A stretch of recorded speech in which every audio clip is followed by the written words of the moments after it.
जब ऐसे प्रश्न होते हैं तब कथा का प्रारंभ होता है। सहज प्रश्न है, गरुण भगवान के पास में रहने वाले हैं, उनको पीठ में लेकर के उड़ते हैं और कथा सुनने के लिए वैकुंठ लोक छोड़ दिया और छोड़ करके मृत्यु लोक में आए और कथा कौवे से सुनी। क्यों? ऐसे क्यों के उत्तर में 7 कांड की रामायण तैयार हो गई। कथा का बीज पड़ा यहां। श्रीमद् भागवत में सहज प्रश्न हुआ। राजा परीक्षित ने यह कथा सुनी। हां, क्यों? राजा को कभी राजकाज से भजन पूजन की फुर्सत मिलती है? और राजा अगर भजन पूजन शुरू कर दे तो राजकाज तो खत्म हो गया। राजा को राजकाज में ध्यान देना चाहिए, प्रजा के सुख दुख में ध्यान देना चाहिए। 10-15 मिनट मोदी जी किसी मंदिर में जाके तिलक लगा लें, बात अलग है।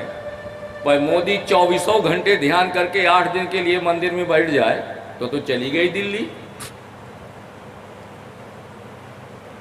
राजा को, और आपने कहा कि परीक्षित कथा सुनने को बैठे तो फिर 7 दिन उठे ही नहीं। ये बात कम समझ में आ रही है। राजा फिर कथा।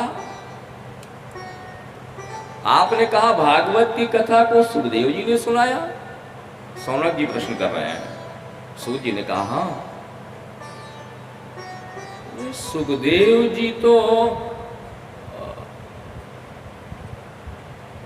परमहंस हैं। परमहंस जानते? एक होता है हंस और एक होता है परमहंस। नीर क्षीर विवेक हंसा, जो दूध और पानी को निकाल के अलग कर दे। कटोरे में आप दूध भर दीजिए, पानी मिला दीजिए आधा लीटर, वो आधा लीटर बिल्कुल नाप के पानी आपका कटोरे पे छोड़ देगा और दूध पी जाएगा। दूध और पानी को जो छान दे, अलग कर दे, उसका नाम है हंस। और जो हंस से ऊपर की स्थिति में हो उसे कहते हैं परमहंस। हंस माने ज्ञानी और परमहंस माने जो ज्ञान को अपने भीतर उतार चुका। भक्त होना अलग और भक्ति में जीवन जीना 24 घंटे वो अलग। तो श्री सुखदेव जी महाराज तो परमहंस हैं और परमहंस की स्थिति ये होती है कि उसे अपने शरीर का ज्ञान नहीं होता। स्त्री पुरुष किसको कहते हैं वो ये नहीं जानता। उसे मलमूत्र का ज्ञान नहीं होता। मल में उसे गंध नहीं आती, मूत्र में उसे गंध नहीं आती, भोजन में उसे सुगंध नहीं आती, चंदन उसमें सुगंध आकर्षित नहीं उसे करती। वो कहते हैं परमहंस। तो परमहंस ने कथा सुनाई, ये भी आश्चर्य का विषय है। कृपा करके आप इस कथा को सुनाए। सौनक जी महाराज प्रश्न कर रहे हैं। सोचिए, ये आश्चर्यमयी कथा है। राजा ने राजगद्दी छोड़कर 7 दिन राजधानी छोड़ दी उसने, हस्तिनापुर छोड़ दिया और गंगा के किनारे बैठ गया। क्यों? और सुखदेव जी जैसा परमहंस, जिसे संसार से मतलब नहीं, माता पिता से मतलब नहीं, बंधु बांधव वो जानते नहीं, अपने शरीर का आभास नहीं, नंगे रहते हैं, भोजन वो जानते नहीं, वो 7 दिन तक कैसे एक स्थान पर रुके? प्रश्न करो। और इस प्रश्न का उत्तर जो है, कहते हैं महाराज, श्रीमद् भागवत का कथा प्रारंभ हुआ जहां से महाभारत समाप्त हो रही है, महाभारत का युद्ध ब्रेक हो रहा है, वहां से भागवत का समापन प्रारंभ हो रहा है। कुरुक्षेत्र में दोनों सेनाएं कौरवों पांडवों की लगी हुई है। निर्णय हो गया था युद्ध केवल 18 दिन होगा। 18वें दिन का सूरज डूबा तो जो बच गया वो बच गया, जो मर गया वो मर गया। 19वें दिन के सवेरे महाभारत नहीं होगी। नियम बनाए शाम के बाद युद्ध नहीं होगा 18। लेकिन 18 दिन के पूर्व में ही श्री सूत जी महाराज कहते हैं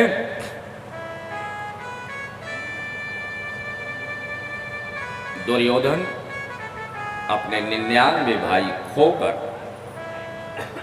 जंघा टूटी हुई रात के समय पर अकेले लाशों के ढेर के बीच में मौत की प्रतीक्षा कर रहा है।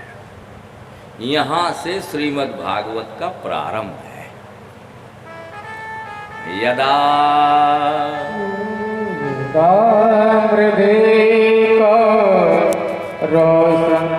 रोसंजयाना यदा रोसंजयाना वीरे सुतो वीरगतिं गतेषु यदा मृधेको रोसंजयाना वीरगतो वीरगतिं गतेषु यदा मृधेको रोसंजयाना यदा मृधेको रोसंजयाना वीरे सुतो वीरगतिं गतेषु वीरे सुतो वीरगतिं गतेषु प्रपोदराविद्ध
क्या सुंदर प्रारंभ है भागवत।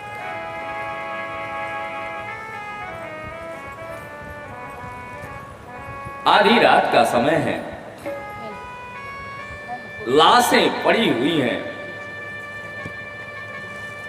टूटा हुआ घायल दुर्योधन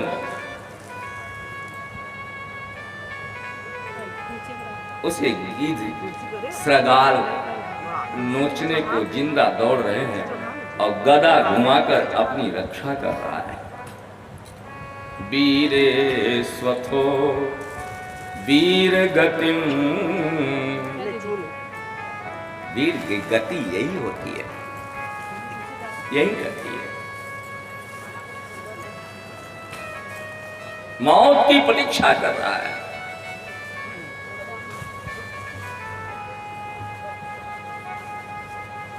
भगवान की याद आई आती है। अपने कर्मों का फल जीवात्मा जब इसी संसार में भोगता है, काहू न को सुख दुख कर दाता, निज कृत कर्म भोग सब भ्राता। तब भगवान की याद आती है। सिंहासन पर बैठे करोड़ों की संपत्ति, नाती पोते घेरे हों, भगवान की याद नहीं आती। भगवान की याद तो तब आती है जब जब जंघा टूटा पड़ा है।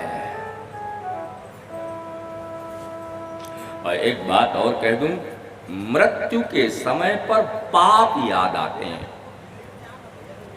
पुण्य याद नहीं आते किसी को। तुमने जीवन में कितने भागवत सुनी, कितने तुमने यज्ञ किए, ये याद नहीं आएगा जब आंखें ढकी होंगी, यमराज का भीतर से दर्शन हो रहा होगा, परिवार सब खड़ा होगा, बोल बंद होगा, आंसू ढलक ढलक कर जमीन पर गिर रहे होंगे। उस समय आपके पाप फीचर फिल्म की तरह चल रहे होंगे आपके सामने। 5 साल का था तूने ये पाप किया, देख जब तू 20 साल का था तूने ये पाप किया, तू 40 साल का था तूने ये पाप किए, पूरे पाप तप प्राण। कंठावरोधन विधौ स्मरणम कुतस्ते। तब ना एक भक्त गा रहा है, ए मेरे कन्हैया, ए मेरे गोविंद, एक कृपा कर देना। क्या मांग रहा है, देखो भगवान से क्या मांगो। कृष्ण स्वदीय पद पंकज पंजरान्ते आद्यैव में विशतु मानस राजहंस। हे मेरे ठाकुर, कृपा कर, तू आज ही मेरे हृदय के अंदर प्रवेश कर जा। आज मैं तेरा नाम लेने के लायक हूं। मुझे नहीं लगता कि मैं नाम लेने के लायक तेरा रहूंगा। भगवान ने कहा, भक्त से क्यों? बोले, प्राण प्रयाण समय कफ बात पित्तई कंठावरोधन विधौ स्मरणम कुतस्ते। आंखें जब बंद होगी, प्राण गले तक आ जाएंगे, उस समय कफ घरघरा रहा होगा, पाप फीचर फिल्म की तरह चल रहे होंगे, तुम्हारा नाम निकलेगा कन्हैया? जिंदगी में नहीं निकलेगा। कंठावरोधन विधौ स्मरणम कुतस्ते। आज ही कृपा कर, मृत्यु तक मर पर, मृत्यु तक नहीं, आज कृपा कर, ये मांगा। इसलिए भगवान की याद कब आती है? जब ठोकर लगती है। दुखों से जो ठोकर खाई न होती, प्रभु की मधुर याद आई न होती, प्रभु की मधुर याद आई न होती। दुखों से जो ठोकर खाई न होती, प्रभु की मधुर याद आई न होती, प्रभु की मधुर याद आई न होती।